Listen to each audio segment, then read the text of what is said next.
Hey everybody, and welcome to another episode of Beefmaster Banner, where we talk all things Beefmaster. Tonight we are going to talk about carcass scannings. What is it, and why is it important? Got our other host here, Jared. Come on in, Jared. Hey man, how's it going? Doing great. Doing better than last week. Had the old COVID bug hit me. Yeah, and I think I'm hopefully over it myself now. So maybe maybe we can get done with that. Yeah, Be I'd like that to be behind us. yeah, move on with it. There's lots of folks that's got it. Yeah, that's right. That's right. Yeah. But anyways, we're gonna get in here to let's just get right into it. Carcass scans. What is it? Well, kind of it's a really important deal that you need to figure out what kind of carcass you got, so you can start selecting your genetics on that. Because really, when it comes down to it, uh, when a commercial cowman sells fat cattle, they get paid on how good that carcass is. So uh, for us as purebred breeders, we need to be selecting good carcass animals to pass genetic uh, that genetic evaluation on to the pure or to the commercial guys. So it's a really important step, and we need to be collecting as much data as we can as a purebred group, and making some decisions off of that. Yeah, I agree. I think one thing that we really need to hit on first and foremost is, where do we find text, because let's just face it, there's not many of them out there. Yeah, that's a good point. Because, like you said, there's not many out there, and for the data to be good with the BBU, you've got to use a UGC field tech, and the best way to find one of those is they have to be certified through that group. And there's a link on the Beefmaster webpage. If you go to the ultrasound page under the tab, there's a list of those on there. And once you look on there, you'll see that they're pretty far and few between. You may not even have one in your state. Uh, if, uh, but there would be one probably neighboring if not. But that kind of comes back to the point of, since there are far and few between, there may be some travel time. You may want to look at either getting in with a field day or some neighbors and kind of getting a group together. That way you can kind of cut your cost, and it'd be more advantageous to get one of those techs there, because that'll be more head for them and make the trip more worthwhile. So that's something definitely to look into if you're having trouble. If you haven't scanned before or looking into trying to get started scanning, definitely start reaching out to breeders close by, or be looking for some field days. I know there's a few on the BBU website where they have some field days that you can reach out. So contact your satellites and kind of see if they're going to do something like that, or at least get you started on finding some members that may be doing some scan days. Yeah, because like with me, for instance, over here in North Carolina, there's one within probably 400 miles. So normally just try to get in with some folks. Normally go down to Neil Heights when he does it. I've went to some Angus places trying to get, as long as I can get them scanned. I don't care where I've got to go. Yeah. So We've been using Tommy Shields. He's all the way out of Louisiana, but he comes up and scans Clark's and a few others in West Tennessee. He can make him a trip around, so that helps him make his time worthwhile and have several head at one time. But anyway, if you're looking at doing some scanning, I kind of wanted to go over some things you're going to need. The the animal that you're wanting to scan, or paying the animals you want to scan, they're going to have at least a P number, or a certificate number, and that the age time frame is going to be 320 to 500 days. So this is a yearling type deal. You're going to need a barn worksheet to put in your weights, because you're going to gather a yearling weight when you do that. And and then you'll need all your numbers in there as far as your P and C numbers on that worksheet. and they're going to need to give that to the tech so he can turn that in. So that'd be kind of some prep that you need to do before you go to your first scan day if you're looking at doing that. And I think it's also important to note that everything's going to adjust to 365. You always want to look at the adjusted number and not necessarily the actual number. I feel like you'd agree with me, right, Jared? That's right. That puts everything on an even playing field, just like with your birth weights or your wean weights, yearling weights, etc. That way you get a contemporary group going. And it's important. The contemporary groups are important. I know everybody always hears contemporary groups. Maybe some folks don't know what that is. Jared? Well, what it'll do is it'll give you a ratio, and that what it does is give you a number of how they perform against their peers. So anything the 100 would be the average of the group, and anything above 100 would be above average, and below 100 would be below average. So that gives you an idea how they performed in the same environment against their peers. And it helps. That's how it just that's how the EPDs adjust and things like that. And that's really a whole other talk for another day because you can go pretty deep into that for sure. Yeah, we could hit that rabbit hole real quick. So yeah. So, but anyway, coming back to the scanning, I guess you're going to collect these things here. You're going to have a yearling weight, so that way you that's going to be one of the most important things first is make sure you have a weight, and then make sure you're in the age window. But then they're going to take some images of the ribeye, the rib fat, the rump fat, and they're also going to inside that they're going to have your intermuscular fat inside the ribeye. So that's what the whole or what you're gathering as far as when you do your scanning. And as far as the ribeye goes, you don't really want, I guess necessarily, in my opinion, you don't want to look at it as a whole. You want to look at it at what it is per hundredweight.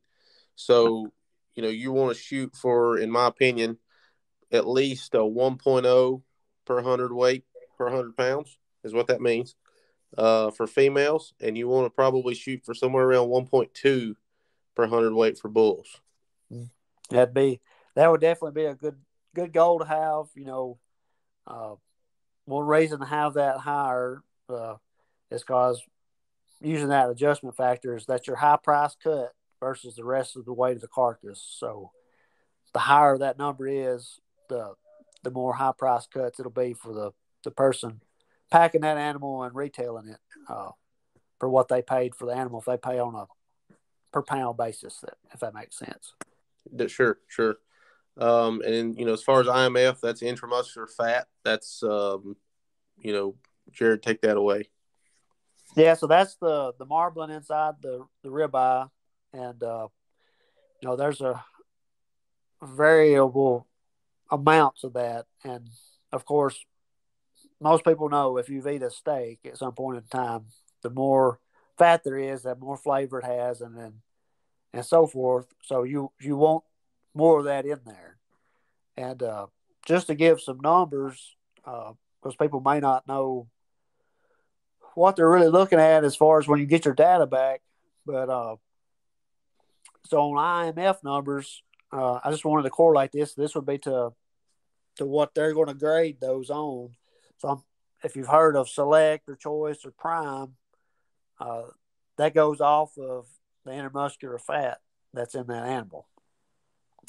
So for like a percentage point of 2 to 3, that's going to be a select minus. 3.1 to 3.9 is a select plus, and a 4 to 5.5 is choice minus. So, which that is a fed out animal, so that's a little bit different than when you're ultrasounding, replacement animals or bulls or heifers. You're not going to have them as fat as you would say a fed animal, but this just kind of helps you maybe correlate in your mind what we're shooting for. So like a 5.6 to 6.9 would be choice.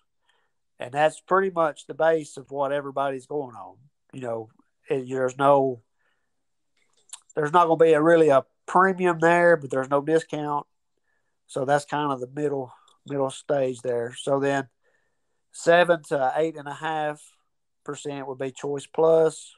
8.6 to 9.9 is Prime minus, and then anything over 10 is Prime. So that's just kind of a background of what they're looking at when they do their grading on those from that IMF standpoint. So, right. You know, when you start looking at that, there's a reason why they're taking this rib fat and rump fat image as well, because that's your correlation factor of what the condition of the animal's in. So, and this is just my opinion. I think that when you're looking at your rib fat, you really want it to be about a quarter inch, so 0.25 to about 0.4. So, and where I get that number at is, of course, when you're looking at yield grades and stuff, a 0.2 is a 2.5 yield grade, or as far as when you preliminary start out, you know, and a 0.4 is a 3, which is the base for that. So I would say if you're in between those numbers there, it kind of gives you a correlation factor of at least what your genetic potential is on what you've got in your animal. Right. I'd agree with you. So anyway, and for rump fat, that one is kind of an interesting thing. You always you want it to be more than your rib fat, but I've kind of did some research on that to see maybe where the ultimate is, and I can't really find anything as far as what you would want it to be correlated to the rib fat. But from what I have found, you know, you want it to be more than your rib fat. And honestly, I couldn't tell you why. So we're going to have to find somebody that can tell us more about that. I feel sure someone out there can tell us. And if you know this and listen to it, please let us know, and we will let everybody know on the next podcast. Or we will put you on here and let you tell us, because we would sure love to know. Yeah, and you know, like I said, I did a little research on it, and there's not any really good math on as far as why that would what that really needs to be. But I'm sure somebody knows, and I'd like to find that out. Yeah, I feel like there is a standard there of some sort, and maybe we just keep looking and talking. Like you said, somebody's bound to know. And that's one thing about these podcasts. We told them, we said up front, we are far from knowing all the answers, but this is the fun part about it. Maybe we can all learn something in this. Yeah. So, and going back to the ribeye thing, and this is kind of going back to yield grades and wanted to give an example, because I hear a lot of talk about the ribeye being a certain size and this and this and when they sell on a grid, which is a lot of cattle sell on grid now, or most of them do. You know, like I was saying, you start out with your preliminary yield grade, and then they're going to do a bunch of plus and minus on different little things such as carcass size, ribeye size, and the like. So if you start out with so when you get that grid, you know, on a ribeye size, the base is just an 11 square inch ribeye.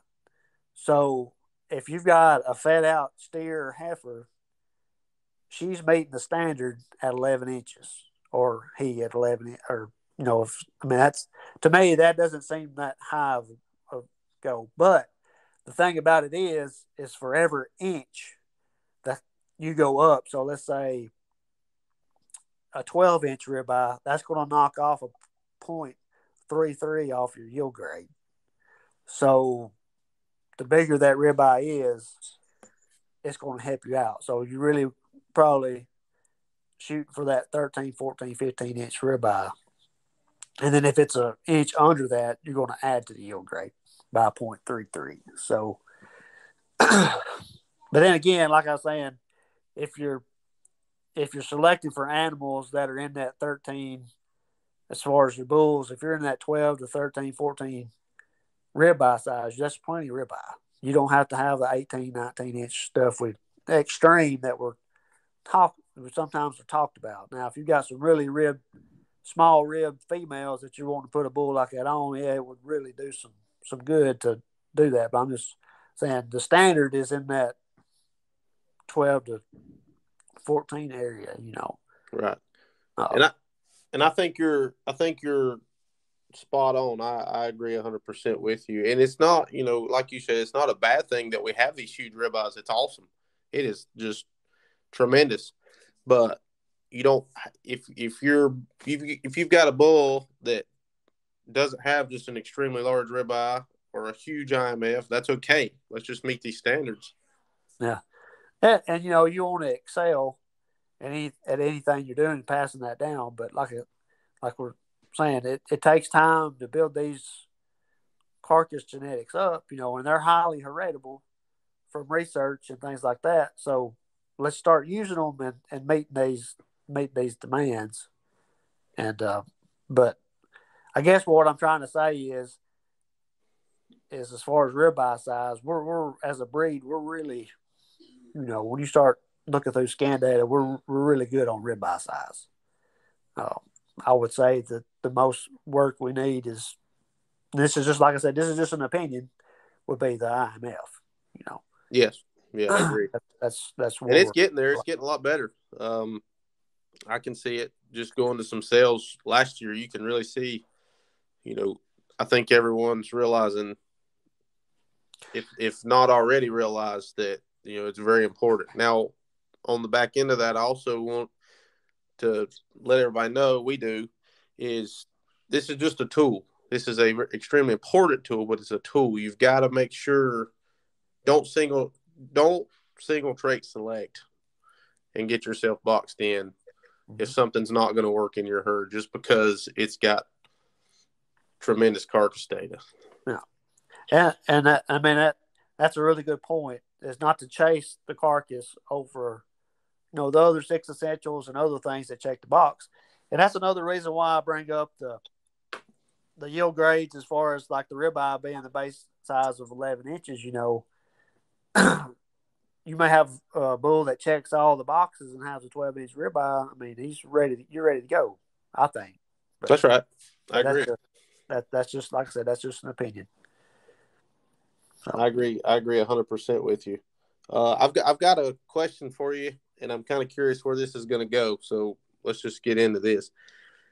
Over the years, as far as carcass data goes, have we gotten better at record keeping or genetically? As far as our carcass quality has come so far. So we're getting better. You better just getting the records, or just we're actually advancing. Well, that's my question to you: is which do you think, or do you think it's a little of both? Oh, well, I might take the easy way out and say it's a little bit of both. I'll be in my early years of the beef master breed business, there wasn't as much emphasis on actually getting the carcass data.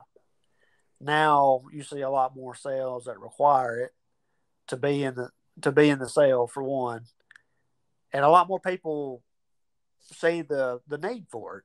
So we're definitely taking more data, and if the data is getting better, I think the more data we're taking and is going to lead to the better genetics as well. So I would have to say it probably both, because it's hard to get better genetically without taking the data. I agree. Very important. But I guess what I'm saying, it ain't a fluke. I think people are actually looking at that and selecting their bulls on that. I think so too. And I kind of figured you would say that, but I just wanted to see kind of where you'd go with that. But I agree. I think it all comes full circle. Everybody realizes, as years go by and time changes, everything has to change. Whether you're in the Angus business, whether you're in equipment business, you always have to change. If you're not changing and trying to get better, then you're going to go backwards. Yeah, I agree. And that kind of reminds me, there was a question on Facebook here the other day, kind of kind of jogged my memory of that question too. It was kind of along the same lines as this: are we getting better genetically, or are we just getting better at feeding, or both? And I think that is, I should have pulled up some numbers for that, but I think that's a both answer too, because you know, especially in the feeding industry, and we'd probably need to talk to somebody that's in that industry a lot more heavily than we are, but the technology has come a long way in the feeding industry, and they're being more efficient, which is leading to more animals fulfilling their genetic potential. But then again, there's a lot more breeds that's been, or well, all breeds at this point are doing this carcass selection along with the better technology of feeding. So, and the feeds are getting better too because the research is being done on that. So, I think if I had an opinion on that question as well, I would say both too, because we've gotten a lot better at feeding cattle, and our genetics are getting better at the same time.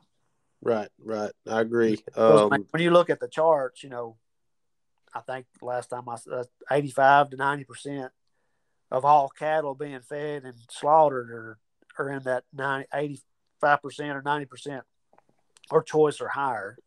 I think that has a lot to do with the way they feed the cattle now too. But I think so, and it's very important to get a good quality feed. I think maybe sometimes even myself kind of takes advantage of feed, or not really takes advantage, but don't really put enough thought into it sometimes. Which I feed a feed that so far has done great for every pedigree we've put on it. But I think that's very, very important to find you a feed that works, and you may have to change. You may scan if you've never scanned before. You may scan your first set of uh, yearlings and realize I need to change something.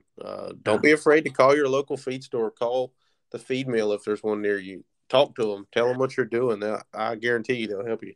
yeah, I talk to other breeders as well because and that kind of goes back to trying to get when we scan them, get that rib fat kind of right where we know where they're at. Either having them too lean or too fat.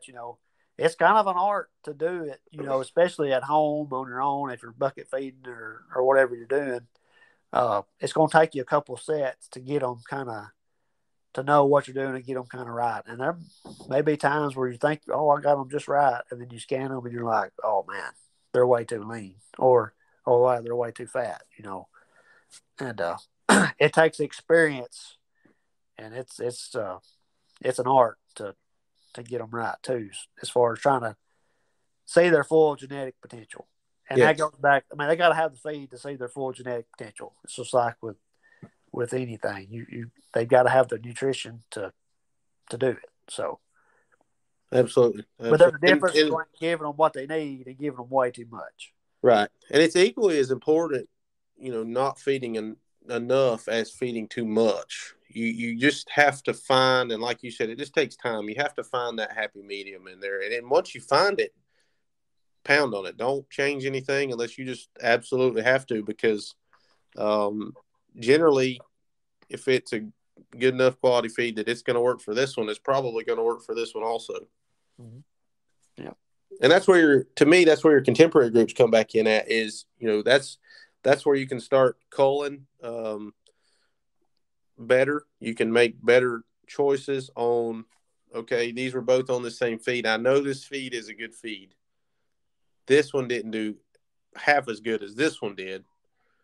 So you can cull and you can, retain your females and cull for bulls, in my opinion, a lot better that way. Yeah. As long as everything's on an equal playing field, and you're there with them every day and kind of see how they're doing, it gives you a good idea when those contemporary group numbers come back, which ones are excelling and which ones are not. Yeah. And even if you're a commercial person, you're running, say you're running a Beefmaster bull with your cross females, it's not a bad idea sometimes to get some of them scanned. I don't think, you'll know more, especially depending on where you're selling at. You'll know a lot more about the quality of your meat. Yeah, and it depends on what your end market is. If you're selling all the way through and retaining ownership, it's very, very important. But if you're selling just off the cow, you may not care as much, but it still may be a cool thing to know. Or if you're selling backyard, I say backyard or home raised beef to local consumers or something, that your customers are going to tell you how you're doing. And it'd always be good to check before you go into a big commitment of selling a lot. But that's about it for the Carcass goes this for the evening. As always, try to keep giving us feedback. You guys have given us great feedback. I want to personally say we appreciate the listens, again, the feedback, the questions you've got for shows. That's what this was. This would come right out of it. We didn't even have to think about it. All we had to do is put the show together. So it's pretty cool. We've got several more questions that's come in. So just because we didn't cover it tonight, don't mean we're not in the future. We've already got a pretty good list there, and if you think of any more, definitely send them in. Yes. But like us on Facebook, subscribe to us on Spotify, and we just hope you enjoy everything. And I think we'll just see you on the next one. All right, we'll see you. Thanks, Jared. See you.